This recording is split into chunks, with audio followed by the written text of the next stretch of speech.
Assalamualaikum warahmatullahi wabarakatuh. Bismillahirrahmanirrahim. Alhamdulillahi rabbil alamin. Wabihi nasta'in ala umurid dunya waddin.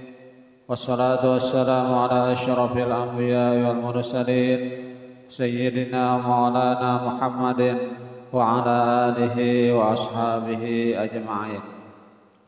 Subhanaka la ilma lana illa ma 'allamtana innaka antal alimul hakim wa tub 'alaina innaka antat tawwabur rahim wa la hawla wa la quwwata illa billahil aliyyil azim.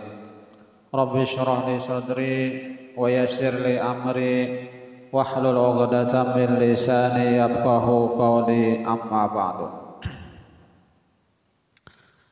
Hadirin jamaah salat maghrib Masjid Besar Taqwa yang dimuliakan Allah, pertama-tama terlebih dahulu marilah kita sama-sama memanjatkan puji dan syukur kita kehadirat Allah Subhanahu wa taala, karena dengan limpahan rahmat, karunia, taufik dan hidayahnya jualah kembali kita pada malam hari ini kita dapat melanjutkan kajian kita tentang ilmu fikih kitab Sabilal Muhtadin yang membicarakan tentang hal-hal yang diharamkan di dalam haji dan umrah.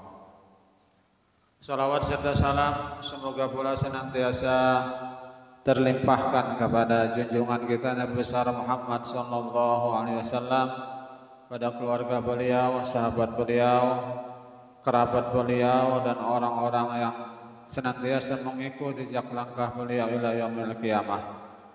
Dan marilah pula kita sama-sama memperbaharui atau berniat i'tikaf dengan niat nawaitu an a'taqifa bi hadzal masjid sunnatan lillahi ta'ala. Sengaja saya beriktikaf di dalam masjid ini sunnat atasku karena Allah Ta'ala. Hadirin jamaah salat maghrib Masjid Besar Taqwa yang dimuliakan Allah. Baik, kita akan melanjutkan pelajaran kita, yaitu membicarakan tentang hal-hal yang diharamkan di dalam haji dan umrah.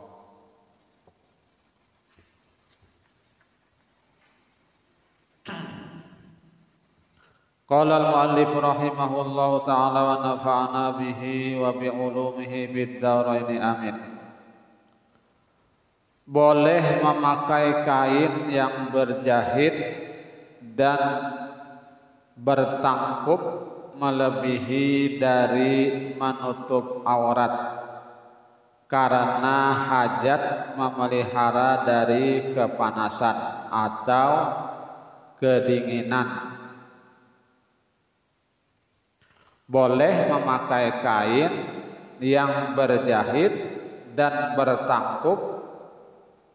Bertangkup ini artinya berlapis, ya. Melebihi dari menutup aurat karena hajat memelihara diri dari kepanasan atau kedinginan. Tetapi wajib membayar fidyah, membayar denda gitu. Boleh, ya kan? Maka dipahami dari yang diterangkan di atas, jika tidak diperolehnya kain hanya ada celana saja, ya, boleh memakainya.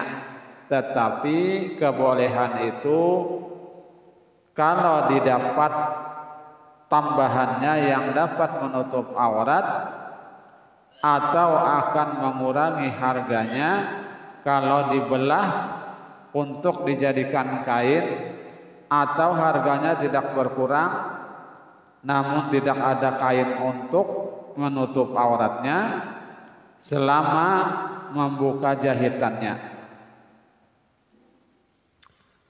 Dan kalau tidak akan terjadi seperti yang diterangkan di atas, wajiblah membuka jahitannya dengan syarat jika mampu menjual celana dan membeli kain yang tidak berjahit dengan seharga celana itu. Wajiblah ia mengerjakan yang seperti itu dengan syarat jika kelihatan aurat di hadapan orang yang haram melihat aurat dikala menjualnya. Dan kalau tidak seperti itu, maka tidaklah wajib memperbuat yang seperti itu. Boleh memakai sandal dan kaos. Boleh memakai sandal dan kaos dengan syarat kalau tidak tertutup semua anak jari kakinya. Kalau tidak tertutup semua anak jari kakinya. Dan boleh memakai sepatu karena tidak ada sandal dengan syarat kalau dipotongnya apa yang ada di bawah mata kakinya. Jadi dipotong supaya jari-jari kakinya tuh keluar. Sekalipun harganya berkurang karena disuruh memotongnya tadi, ya merusak. Dan boleh memakai sepatu yang terpotong seperti yang diterangkan di atas dan tertutup tumitnya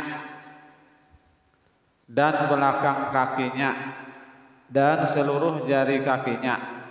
Tetapi kalau diperolehnya sandal, wajiblah membuka sepatu dengan segera ya. Kalau tidak dibukanya dengan segera, maka wajiblah membayar denda gitu.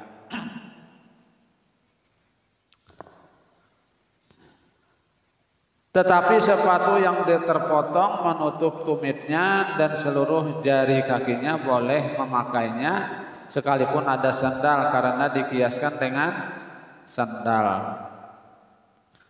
Dan tidaklah mengapa tertutup belakang kakinya karena perlu melekatkan pada kakinya. Perlu melekatkan pada kakinya. Haram bagi wanita sekalipun budak menutup muka seperti menutup yang dibicarakan pada menutup kepala bagi lelaki. Jadi bagi wanita ya haram menutup muka, bacadar kita ya, menutup muka waktu ihram tadi. Nah kayak itu juga lelakian kada boleh menutup kepalanya, ya kan? Artinya kada boleh pakai peci atau kopiah.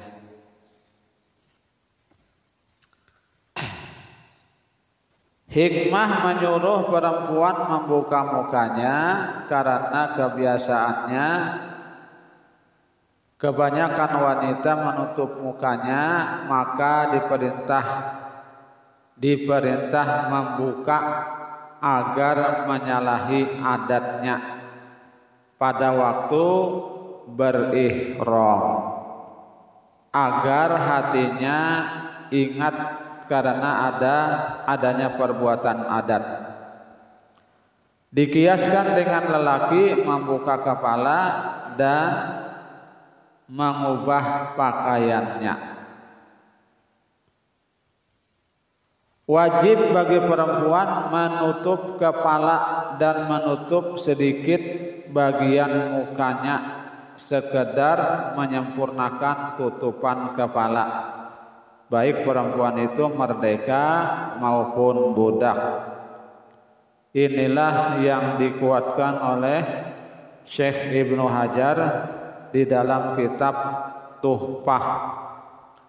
Namun Syekh Khatib Syarbaini di dalam kitab Mughni dan Syekh Ramli di dalam kitab Nihayah, maka wajib menutup seperti yang diterangkan di atas bagi perempuan yang merdeka saja.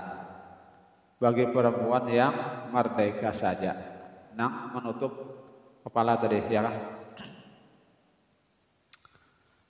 Tidak wajib bagi perempuan membuka sedikit batas kepala karena membuka muka. Yang wajib terlebih penting dari memelihara terbuka muka. Tidak wajib bagi perempuan membuka sedikit ya atas batas kepala karena membuka muka. Yang wajib terlebih penting dari memelihara terbuka muka. Perempuan boleh mengulurkan kain yang ada pada kepalanya ke mukanya dengan direnggangkan dari muka, artinya ranggang, baik dengan kayu maupun dengan sesuatu yang lain, sekalipun bukan karena adanya hajat. Karena yang seperti itu tidak dianggap menutup muka. Mengulurkan sedikit ya kan? Tidak dianggap menutup muka yang diharamkan. Tetapi kalau yang diulurkan itu terjatuh ke muka, tapi ada sesuatu tadi yang menghalang ya kan? Ada sesuatu. Tetapi kalau yang diulurkan itu terjatuh ke muka, yang menyerupai muka, yang menyentuh muka tanpa dengan keinginan sendiri, maka hendaknya segera mengangkatnya ya kan, apabila jatuh ke muka. Karena kalau kada diangkat itu berarti menutup muka. Ia tidak dianggap berdosa dan tidak wajib membayar fidyah. Tetapi jika sengaja mengulurkannya ke muka atau sengaja menanggalkannya,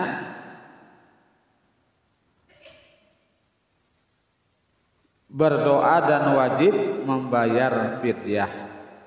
Ya, wajib membayar fidyah apabila ia mengulurkan dari menggugurkannya tadi dengan sengaja. Sunat bagi perempuan membuka telapak tangan waktu ihram ya kan? Dan boleh memakai kain yang berjahit dan bertangkup terkecuali memakai sarung tangan, maksudnya terkecuali memakai sarung tangan pada kedua belah tangan atau sebelah tangan. Hukumnya haram. Seperti haram lelaki memakai sarung tangan, dan kalau terjadi wajib membayar fidyah. Fidyah itu kita denda.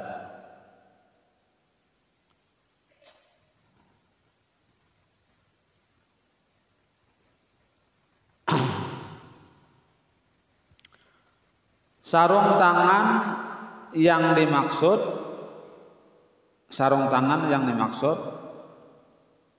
ialah sarung yang menutup seluruh jari dan tapak tangan yang dibikin dari kain yang diisi dengan kapas dan panjangnya sampai ke ruas pergelangan tangan. Ya, panjangnya sampai ke ruas pergelangan tangan agar terpelihara dari kedinginan seperti yang dipakai orang di negeri yang beriklim dingin. Yang dimaksud dengan sarung tangan di sini adalah sejenis sarung tangan baik yang diisi dengan kapas maupun tidak, pokoknya sarung tangan, ya kan. Perempuan boleh menutup tangannya dengan sesuatu yang lain dari sarung tangan, seperti ditutup dengan lengan bajunya atau dengan kain pembalut, ya, sekalipun bukan karena hajat. Kalau lelaki membalut tangannya dan kakinya dengan pembalut, tidaklah berdosa terkecuali jika ujungnya dilipat atau diikat atau dijahit. Seperti boleh orang yang banci menutup muka dan kepalanya dalam ihram, dan kalau ditutupnya wajib membayar fidyah, dan kalau ditutupnya wajib membayar fidyah denda kita karena diyakinkan haramnya.